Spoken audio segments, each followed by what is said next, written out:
এটা হচ্ছে আমাদের প্রিয় নবী হযরত মুহাম্মদ সাল্লাল্লাহু আলাইহি ওয়াসাল্লামের শোবার ঘরটা কেমন ছিল, ঠিক তার মা ফাতিমা রাদিয়াল্লাহু তাআলা আনহার শোবার ঘরটা যেমন ছিল। আসসালামু আলাইকুম, welcome to global Ramadan fest. আমরা হচ্ছে এখন আছি গ্লোবাল রামাদান ফেস্টে। এখানে চারপাশে সেহরির জন্য আর ইফতারির জন্য খাবারের আইটেম করা হয়, মানুষজন এসে খাওয়া দাওয়া করতে পারে। এর পাশাপাশি তারা চেষ্টা করছে যে এই কনসেপ্ট মানে মদিনার একটা কনসেপ্ট নিয়ে আসার জন্য। যেমন এখানে মদিনার কিছু আইটেম দেখা যাচ্ছে, মদিনার সেই ফুড দিয়ে আমাদের পরে বেদুইনদের যে তাঁবু ছিল, মদিনা শরীফের বেদুইনদের যে তাঁবু ছিল, ওই তাঁবুর কিছু আইটেম করা।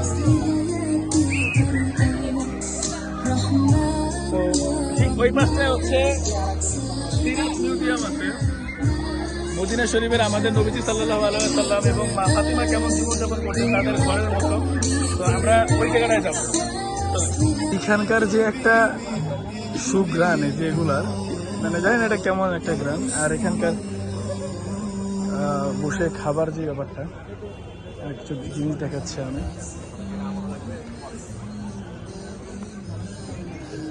এটা হচ্ছে এন্ট্রি। তো এই হচ্ছে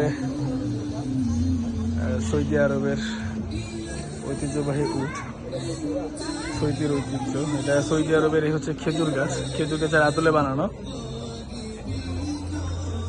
তো দেখি আমরা ভিতরের দিকে যাই, যদিও এখানে ছবি তোলা নিষেধ, তারপরে দেখি পারে কিনা।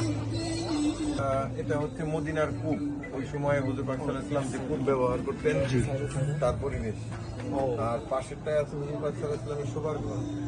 তারপর একটা আছে ফাতেমা রাদিয়াল্লাহু তাআলা আনহার শোবার ঘর। এইটা কিসের ভাইয়া? এটা হচ্ছে ওই যে লেখা আছে মদিনার কূপ কেমন ছিল। এটা হচ্ছে মদিনা শরীফের যে কূপটা যেমন ছিল আর কি তেমন।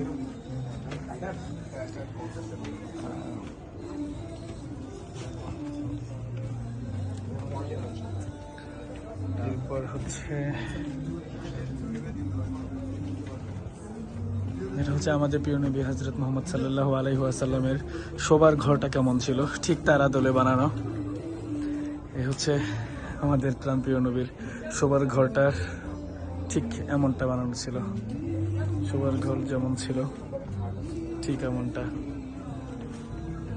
এমন একটা কনসেপ্টে তৈরি করা হয়।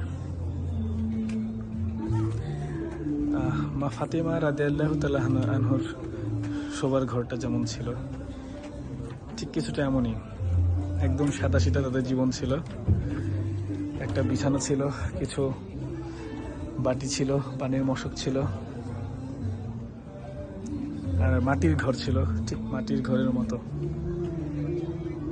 একটা জাতা ছিল যেটা দিয়ে ডাল ভাঙানো হয়।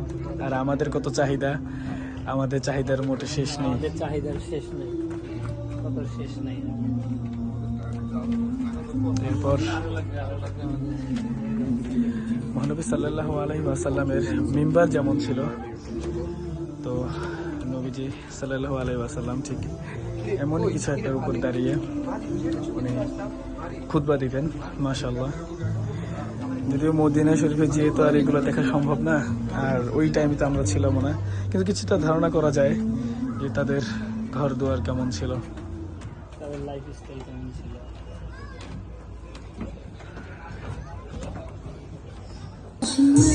তো এই হচ্ছে মদিনা কর্নার। মদিনা সিটির ঐতিহ্য এভাবে তুলে ধরা হয়েছে। এটা হচ্ছে বেদুইনদের তাঁবু। মদিনা শরীফে যে বেদুইনরা ছিল তাদের তাঁবুটা কিছুটা এমনই ছিল, তাদের তাঁবুটা। যে মদিনা কর্নার। মামা কেমন লাগতেছে এখানে এসে? আলহামদুলিল্লাহ, মানে একটা কেমন কেমন একটা আরো ফিল পাইতেছি। আলহামদুলিল্লাহ, মানে ওনারা যে উদ্যোগটা নিতে আমার কাছে পার্সোনালি খুবই খুবই খুবই ভালো লাগছে।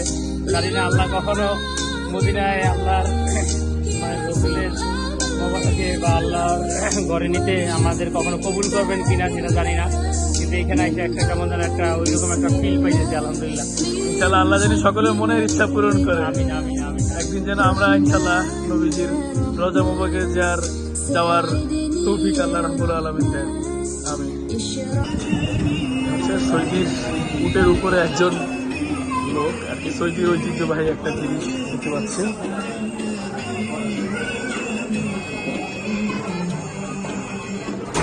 ডেকোর বাই আজোয়া ইভেন্ট।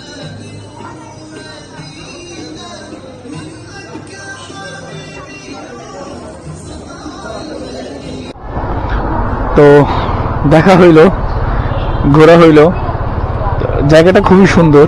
ইনশাল্লাহ সবাই আসবেন, ভালো লাগবে। আর আজকের ভিডিওটা কেমন ছিল অবশ্যই জানাবেন। তার কারণ হচ্ছে এখন থেকে ইনশাল্লাহ ট্রাই করব ভিডিওটা কন্টিনিউ করার জন্য, সব সময় যেন ভিডিওটা দিতে পারি, সব সময় যেন আপনাদের কাছে এই ভিডিও নিয়ে হাজির হতে পারি। এখন থেকে চেষ্টা করব অ্যাটলিস্ট সপ্তাহে একটা করে যেন ভিডিও আমি কন্টিনিউ রাখতেই পারি, সেটা অবশ্যই আমি চেষ্টা করব। ভালো থাকবেন সবাই, আল্লাহ হাফেজ, দেখা হবে পরের ভিডিওতে। আসসালামু আলাইকুম।